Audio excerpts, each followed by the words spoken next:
Hi, Dylan. Thank you for coming in today. I appreciate your time. I'm going to ask you just a few questions, but I want you to be relaxed and this will be very conversational. And if at any point you have any questions, please stop me and ask me, and I'll be happy to clarify. Yep. Okay? All Yep. right.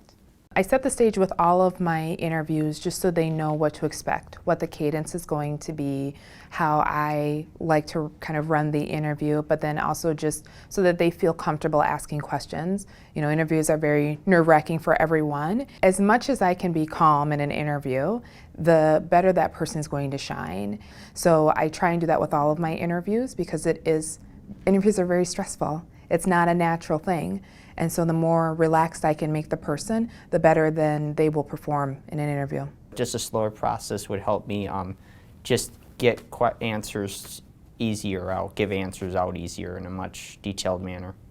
And so this position has a lot of multitasking where you'll be on the phone, people are going to be calling, there's going to be people coming in. There's obviously the computer skills and the phone skills. Have you ever had a job where you've had to do different things at different times? I haven't had a job with being on the phone, but I have had a job where I've dealt with a lot of computer stuff and database stuff. Okay. But I am still really good at talking in conversations with others, and I do it in a polite manner. And So the reason why I start or lead a question with giving several examples of the duties in the role is because it helps that person who is being interviewed understand the type of work that they're going to be doing and the type of answers that I'm looking for. How do you manage these three competing areas? It also helps set the stage for the question or the type of answer that I'm looking for. So if they know I'm talking about three different things, I'd like them to kind of hit on those three different things rather than just the one area. Can you talk about some of your personality, some of the traits, some of the things that you bring to the role? I am really focused. When I have something I have to do or a deadline, even if it's a tight deadline, I will never give up. I will keep working hard until it gets done. Can you tell me one thing that you're most proud of? I would say, just working the ambitious work, really working hard and never giving up and striving to be the best and always treat others the way they want to be treated. Mm-hmm. And that helps, me as a person and them as a person get along and get the job done. Can you talk a little bit about how you prioritize? Sometimes I'll write stuff down on a notepad or a piece of paper. Mm-hmm. And just look at those bullet points and just generate from them and think what needs to be done. Mm-hmm. and in what fashion and what manner. Mm-hmm. So pretty much just that stuff. And sometimes the responses that he was giving me led me to believe that he wasn't understanding what I was looking for. So I'd ask a follow-up question or maybe break the question down into more than one question as opposed to one long question with an and joining the two. So asking him about competing priorities, what would you do first? Answer. And then what would you do second? Answer, as opposed to tell me first and second.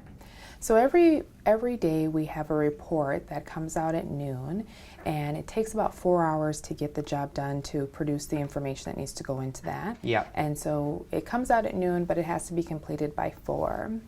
And then we also have letters that need to be written or correspondence that we need to send, and sometimes those can take upwards of an hour. So when we have the report due as well as the letter, can you tell me which one would you do first? I would do the report first to make sure that everything gets done there properly first, and then focus on the letter. Why would you do the report first? Because I would make sure the work gets done, the regular work gets done, and then once you write the letter, then you can have the information that you wrote down on the report, and then you can submit it then. Okay. After that. So you would do the report because it's kind of a normal thing, and then you can transfer the data from the report to the letter. It makes writing the letter easier. Sure. And then if you weren't able to achieve getting the letter done, what would you do in that situation? If you see someone who's struggling, the goal is not to trip them up or make it more complicated for them. It's to try and help them, put themselves in the best light. So the more that we could do that is probably the best for all of us. How can a supervisor support you to be successful? I would say, they can help me out, answer any questions that I have, or just help me walk me through the project. You know, I can ask them before the project's starting, like, what are some key concepts of the project? What details can I pick out? And they can walk me through that. So, Well, thank you, Dylan, again for coming in. Appreciate your time. Do you have any questions for me, either about the position or the company? when's the nearest time I can hear back from you? Sure. So right now we're just finishing the interview process, and then what will happen from here is we'll go through the other people that you interviewed with. We'll talk about all of the candidates. We hope to have offers out no later than the end of next week.